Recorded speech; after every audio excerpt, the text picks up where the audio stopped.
Quem cala, consente. Uma abordagem crítica, reflexiva e descontraída da política brasileira. Com Renato Rodrigues. Quem cala, consente.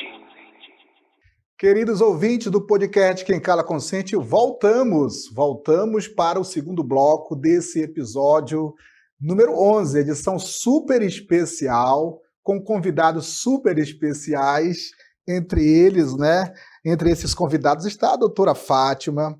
E, doutora Fátima, eu começo esse segundo bloco trazendo um dado aqui do nosso estado do Amazonas. Segundo a Fundação de Vigilância em Saúde, somente em 2022 nós tivemos o registro de 4.691 casos de violências contra a mulher.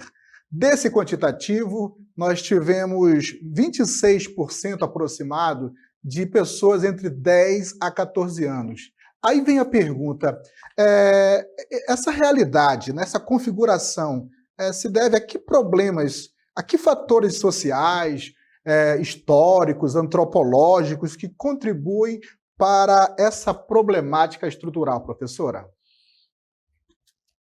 Olá, todas e todos, mais uma vez, é um tema difícil, um tema extremamente doloroso, o tema da violência por si só já é um tema doloroso, e o tema da violência contra as mulheres, ele tem vários atravessamentos, se a gente for olhar, os dados estatísticos de vários institutos, enfim, é impressionante, o aumento do feminicídio em escala nacional, é considerável, tem aumentado consideravelmente. E quando a gente vai olhar a partir de algumas variáveis, como, por exemplo, raça, e essa agora como idade, porque 10 a 14 anos eu estou entendendo que é infância, são assustadores. A complexidade desse tema, o tema da violência, e o tema da violência contra mulheres, o tema da violência contra crianças, o tema do feminicídio, ele é atravessado por várias coisas. Ele é atravessado desde fatores políticos, fatores históricos, fatores sociais, por um imaginário muito assentado no que a gente vai chamar de uma cultura machista, de uma cultura sexista, extremamente, onde os corpos das mulheres, seus corpos e suas subjetividades, sempre foi tido no lugar de subalternização. Eu acho que se a gente for resgatar a história do Ocidente, e as violências, isso é um projeto de violência que acompanha todo o processo de construção da nação brasileira. Essa violência começa justamente com o estupro, por exemplo, das mulheres indígenas. Isso começa com a violência no qual as mulheres escravizadas, trazidas para o Brasil, milhares de mulheres escravizadas, vieram marcadas pela égide da violência, inclusive da violência sexual. Isso tem a ver com toda uma cultura de legitimação de como os nossos corpos são considerados corpos que podem ser devassados, corpos que podem ser violados, corpos que podem ser mandados e corpos que podem ser executados. Não tem como pensar hoje, por exemplo, a necropolítica, ou a bionecropolítica, como eu tenho dito, sem ver ela atravessada pelos processos não apenas de racialização, mas também de gênero.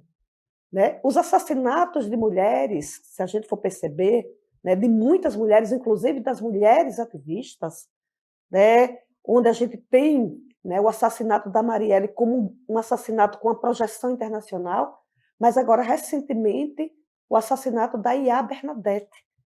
Tudo isso, toda essa violência, ela vem atravessada por várias coisas. Ela vem atravessada por uma história eivada pelo racismo, pelo sexismo, pelo machismo, por uma cultura da dominação muito grande, por um lugar muito forte no qual os nossos corpos são colocados.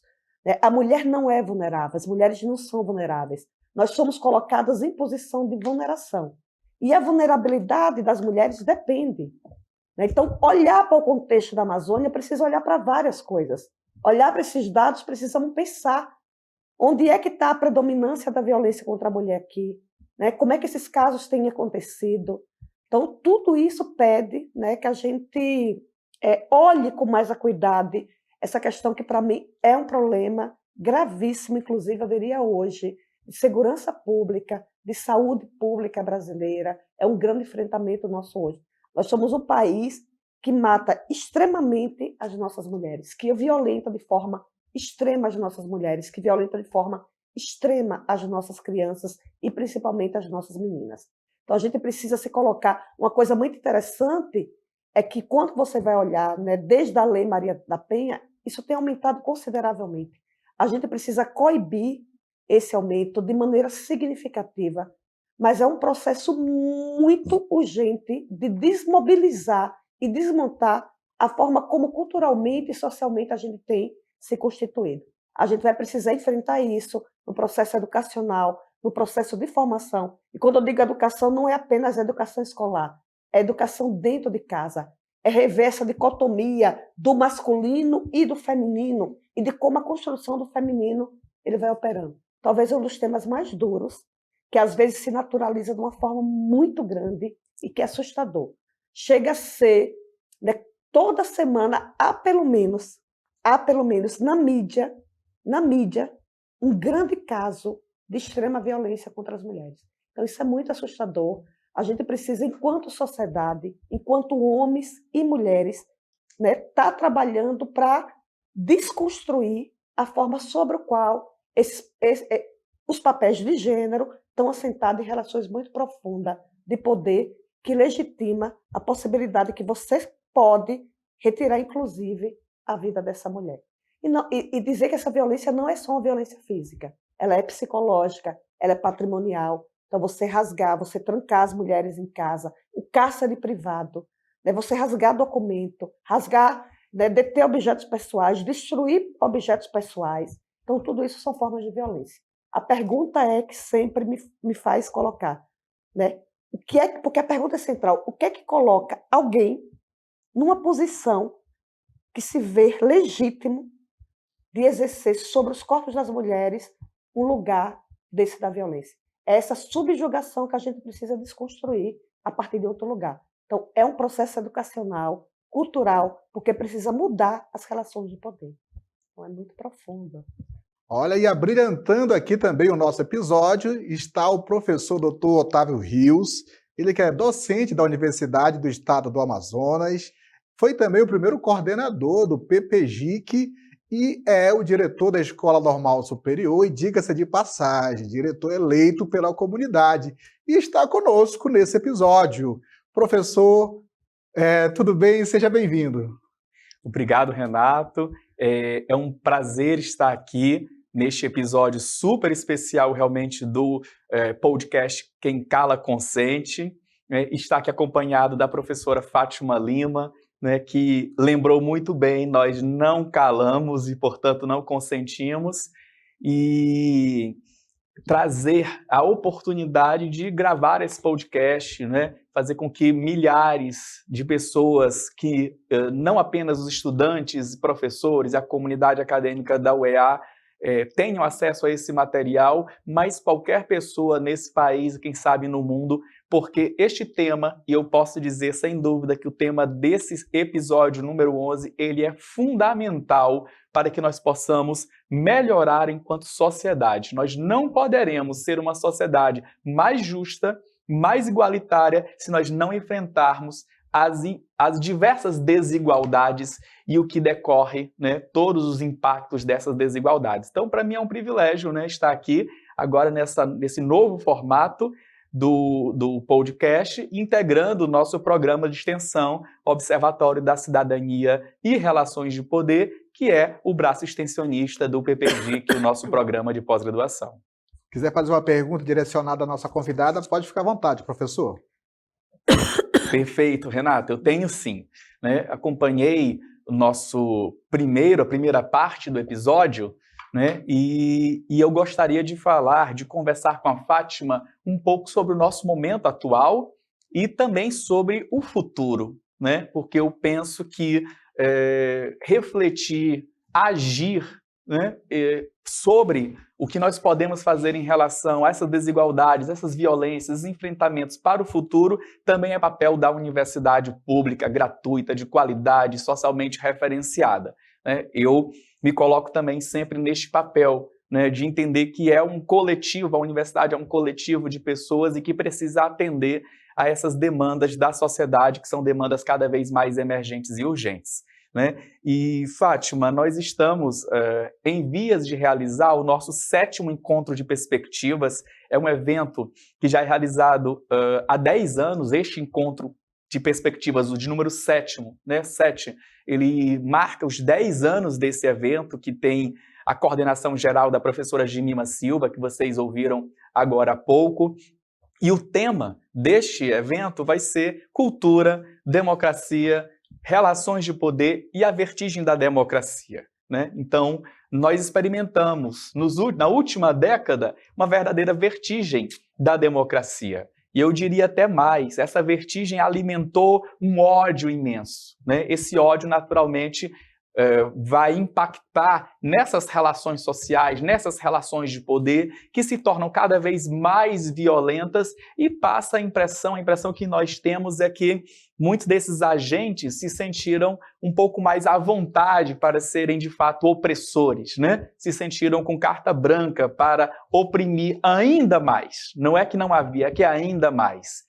E 10 anos depois, agora em 2023, 10 anos do primeiro encontro de perspectivas, nós estamos em uma situação política mundial até um pouco diferente. Nessa década, nós tivemos uma série de situações aqui no Brasil, nós experimentamos, né, um golpe, nós experimentamos a ascensão do fascismo, mas nós podemos dizer que, de alguma forma, nós enfrentamos o discurso de ódio, nós enfrentamos a fake news, nós enfrentamos as desigualdades a partir dos nossos lugares de fala e a partir das nossas possibilidades. E eu gostaria de retomar aqui uma ideia, né, do professor José Alcimar, o professor José Alcimar, que é professor da Universidade Federal do Amazonas. Em alguns dos nossos fóruns, nós organizamos os fóruns do Observatório da Cidadania e Relações de Poder, e ele nos disse que era preciso organizar a esperança. Nós precisamos agir de alguma forma, não apenas do ponto de vista teórico, né? E a professora Fátima nos diz isso com muita clareza, que ela não consegue dividir, que ela não consegue dissociar a atividade dela na universidade do ativismo, do ser político, porque somos todos seres políticos. Eu acho que esse é um ponto de partida crucial que nós temos que ter em mente. Somos todos seres políticos. Então, Fátima, como é que nós podemos organizar a esperança a partir de agora, a partir de 2023? A esperança, como nós podemos organizá-la? Qual é a tua perspectiva sobre isto? Então, são muitas perguntas em uma pergunta só. Eu vou dizer 3 coisas.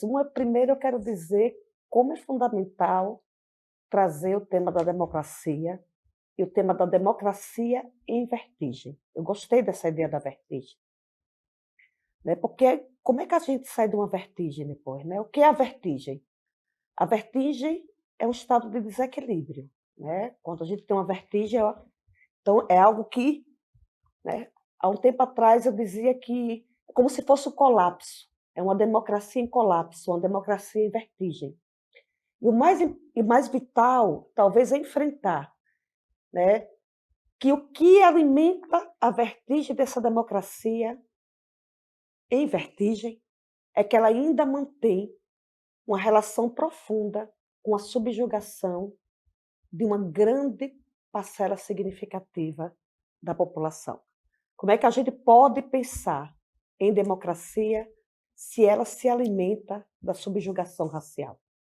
Como diz muito bem o Achille Mbembe, ou Achille Mbembe, ele vai dizer: democracia, imperialismo e colônia sempre mantiveram relações geminadas.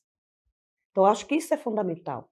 Não é à toa que a Coalizão Negra vai dizer: com racismo não tem democracia.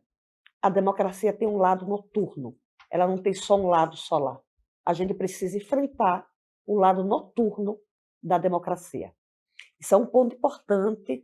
Então, é fundamental, na comemoração desses 10 anos, enfrentar isso, enfrentar a dimensão vertiginosa que nos atravessa. O segundo é o tema do futuro, que eu queria falar rapidinho. Isso porque é um tema que me toca profundamente, né? Porque muitas comunidades indígenas, eles não veem o futuro como nós vemos, né? Nem o tempo como a gente, né, ocidentais costumamos entender o tempo. Isso é uma questão muito cara para mim, né? Eu tenho pensado o tempo muito mais por uma questão espiralar. Então, passado, presente e futuro quase que se encontram nessa espiral, né? O futuro é o segundo depois desse momento aqui, para mim já é o futuro. Mas tem uma coisa que esse tema do futuro me provocou, que eu queria dizer aqui, que eu acho que ele bem fala no livro, se eu não me engano, é em Políticas da Inimizade. Ele diz uma coisa muito interessante. Ele diz: a gente precisa colocar a mão no futuro e arrancar dele o que já está depositado. Eu gosto muito dessa imagem, né? Há algo já no futuro, então já existe algo que está no futuro, então a gente não tem que tirar nada do passado. O que a gente precisa agora é arrancar do futuro. Arrancar o que do futuro? O machismo, o sexismo, as LGBTfobias, o racismo, tudo isso que está depositado. Porque o futuro é o segundo após aqui.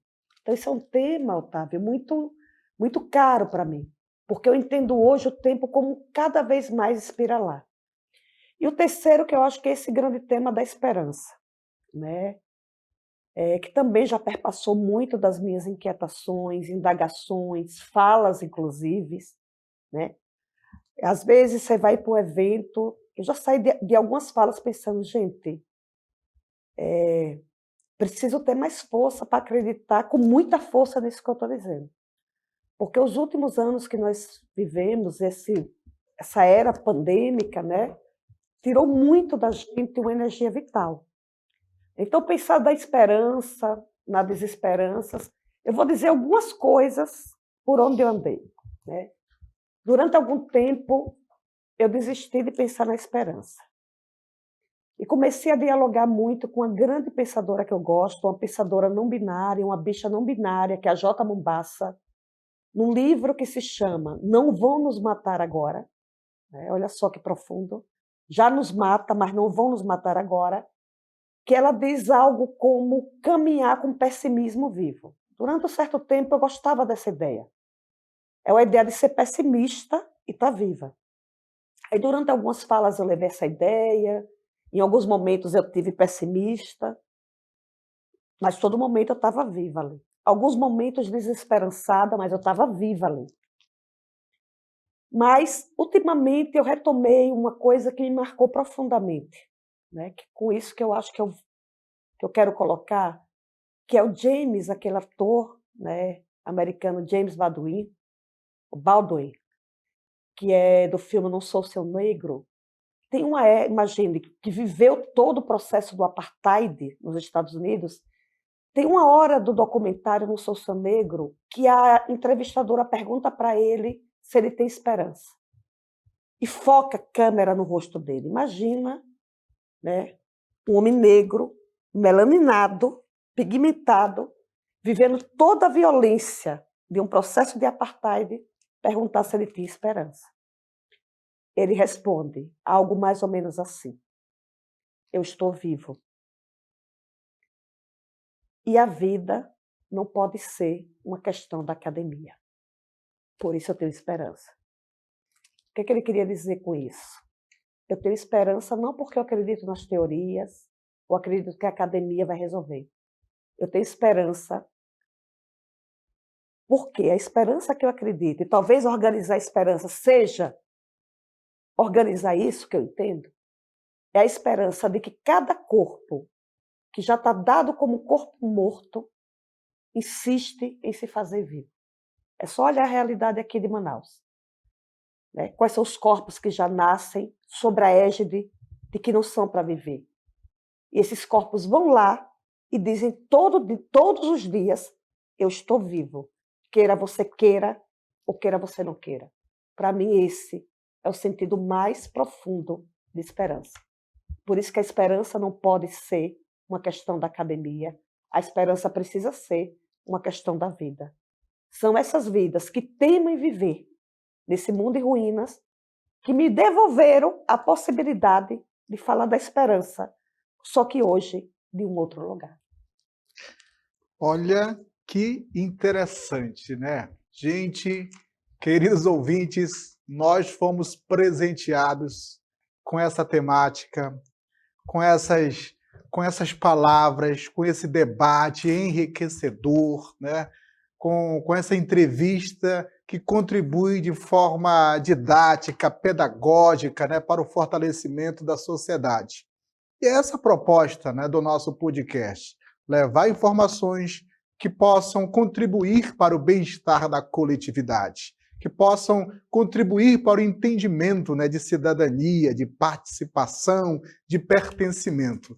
E eu quero aqui agradecer mais uma vez a parceria do PPGIC, do PADEX, do PROEX, da Universidade do Estado do Amazonas, do nosso podcast Quem Cala Consente. E eu quero finalizar aqui deixando as considerações para o professor Otávio e, em seguida, a professora Fátima também com suas considerações. Professor Otávio. Bem, Renato, as minhas considerações iniciam recomendando, né, a volta da professora Fátima para novos podcasts, gravação de novos podcasts, porque eu entendo que é necessário. A Fátima e outros professores e professoras que estejam na trincheira conosco. A Fátima disse aqui nos bastidores, já nem sei se foi nos bastidores ou foi ao vivo, né, que se sente muito à vontade nesse momento aqui dessa discussão, né, se sente acolhida de alguma forma, né? Então eu penso que a Fátima precisa voltar. Nós precisamos fazer com que esse debate seja mais presente aqui no Amazonas, na Universidade do Estado do Amazonas. Tem muitas iniciativas que estão surgindo, mas elas precisam naturalmente serem fortalecidas, né, ganharem um corpo. E, claro, o podcast Quem Cala Consente, né, que este é o número 11, de número 11B, né, segunda parte, contribui aí no âmbito do Observatório da Cidadania e Relações de Poder e no âmbito do PPGIC. Então, minhas considerações finais são essas, né? É dizer que foi um privilégio estar aqui com a professora Fátima Lima, da UFRJ, né? Uma intelectual, uma pensadora e uma ativista negra, feminista, né? Que eu aprendi muito com a Fátima hoje, mas aprendo sempre com ela, porque a academia não pode ser feita apenas de relações frias. Eu não acredito nisso, né? Eu tenho o privilégio de trabalhar com pessoas que eu gosto de trabalhar, que tenham relações de afeto também, né? Penso que nós temos que levar isso também adiante para que nós possamos ter esperança. Eu acho que eu vou deixar essa palavra aí para o futuro, né? Para os nossos ouvintes, perdão. Esperança. Nós temos que acreditar que o que nós estamos fazendo aqui, de alguma forma, pode contribuir, né, para a diminuição dessas desigualdades ou para que outras pessoas, estudantes, não estudantes, professores, enfim, lideranças quilombolas, indígenas, negras, para que possam se somar conosco, né? A universidade, o PPGIC, o Observatório estão abertos para isso, né, para esse diálogo. Doutora Fátima, por gentileza, suas considerações. Então, eu encerro saudando essa casa. Né? Eu devia ter começado pedindo agô. Né? Agô é uma palavra em Yorubá que quer dizer licença. Né? E a gente, quando pede agô, a gente não pede com a permissão. Né? Porque o Ocidente ensinou isso. Você pede licença com a permissão para entrar. Agô é um reconhecimento que o lugar onde a gente entra já tem dono e quem antecede sucede a gente. Então, eu encerro dizendo isso, encerro dizendo da pluralidade amazônica desse lugar, né? E hoje, como a produção intelectual, ativista e de vida da Amazônia e daqui de Manaus é fundamental na forma de redefinir realmente que Brasil a gente quer, tanto do ponto de vista epistemológico, metodológico na academia, como de vida. Então, que continue se ajuntando, produzindo, refletindo, se aquilombando, resistindo, né? O lugar que é atravessado por tantas águas, é um lugar que conflui para um pensamento mundo. Toda vez que eu venho a Manaus, é assim que eu me sinto. Um lugar, né, voltado para um pensamento mundo. Então, eu desejo que essas reflexões fiquem aqui, né, e que a gente possa se encontrar várias vezes. Aqui é casa, então peça gol. Obrigada. Então é isso, queridos ouvintes. Nós vamos ficando por aqui. Agradecemos a audiência de todos vocês. E se vocês também quiserem assistir esse episódio, né, com imagem e áudio, já está disponível no canal TV PPGIC no YouTube. Eu sou Renato Rodrigues, mestre em Ciências Humanas, amazonense, cidadão brasileiro.